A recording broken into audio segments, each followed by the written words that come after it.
নমস্কার বন্ধুরা, পিডব্লিউ এর লিস্টে 16 লক্ষ উপভোক্তার টাকা দেওয়ার তারিখ ঘোষণা করা হয়েছে। তো বন্ধুরা, কবে আপনারা 60,000 টাকা করে পাবেন সেই নিয়ে আলোচনা করব আমরা। যে সমস্ত উপভোক্তার নাম পিডব্লিউ এর লিস্টে রয়েছে, নতুন করে 16 লক্ষ বাড়ি তৈরির জন্য যে টাকা দেওয়ার কথা ছিল সেই টাকা দিতে চলেছেন রাজ্যের মুখ্যমন্ত্রী মমতা বন্দ্যোপাধ্যায়। তো কবে আপনাদের ব্যাংক অ্যাকাউন্টে টাকা ঢুকবে সেই নিয়ে একটি বড় আপডেট রয়েছে। তো বিস্তারিত জানতে ভিডিওটি সম্পূর্ণ দেখবেন এবং চ্যানেলে নতুন হলে অবশ্যই চ্যানেলটি সাবস্ক্রাইব করবেন এই রকম দরকারি খবরগুলি সবার আগে পাওয়ার জন্য।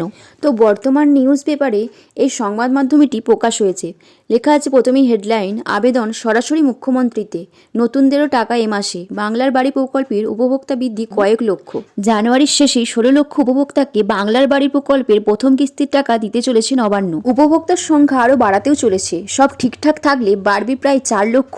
তাতে এই মাসের শেষেই রাজ্যের 21টি জেলার 20 লক্ষ প্রান্তিক মানুষের ব্যাংক অ্যাকাউন্টে বাংলার বাড়ি প্রকল্পের টাকা ঢুকে যাবে। এই উপভোক্তা বৃদ্ধির তোড়জোড় নবান্নে ইতিমধ্যে শুরু হয়ে গিয়েছে। বেশ কিছু উপভোক্তার হাতে বাড়ি তৈরির শংসাপত্র তুলে দিতে পারেন তিনি। প্রধানমন্ত্রী আবাস যোজনার টাকা কেন্দ্র দেয়নি, তাতে বাংলার প্রান্তিক গরিব মানুষের পাকা বাড়ির স্বপ্ন অধরাই থেকে গিয়েছিল।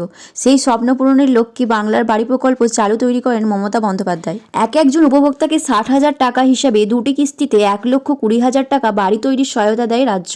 কেন্দ্রীয় সহায়তাপ্রাপ্ত প্রধানমন্ত্রী আবাস যোজনার টাকা পেতে আগে থেকেই 28 লক্ষের তালিকা তৈরি ছিল। প্রশাসনের নজরে পড়ে যে সরাসরি মুখ্যমন্ত্রীর হেল্পলাইনের মাধ্যমে বাড়ি তৈরির নতুন আবেদন এসেছে প্রায় 15 লক্ষ।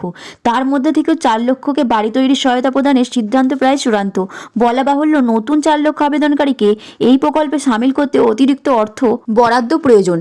তাই সংশ্লিষ্ট ফাইল পঞ্চায়েত দপ্তর থেকে অর্থ দপ্তরে পাঠানো হয়েছে। অর্থ দপ্তরও তাতে সিলমোহর দিতে চলেছে। জেলা প্রশাসন সূত্রের খবর, আবেদনকারীদের যোগ্যতাও যাচাই করে নিয়েছে রাজ্য। তাদের নির্দিষ্ট কোড নাম্বার দেওয়া চলছে। যাচাই প্রক্রিয়া চালাতে রাজ্য থেকে সব জেলায় প্রয়োজনীয় বার্তাও পাঠানো হয়েছে। তো এই ছিল আজকের আপডেট। জানুয়ারি মাসের শেষেই আপনাদের বাংলার বাড়ি প্রকল্পের টাকা আপনাদের ব্যাংক অ্যাকাউন্টে ঢুকে যাবে। ভিডিওটি ভালো লাগলে অবশ্যই একটি লাইক করবেন, কমেন্ট করবেন এবং বেশি বেশি করে শেয়ার করবেন আর চ্যানেলটি সাবস্ক্রাইব করে আমাদের পাশে থাকবেন।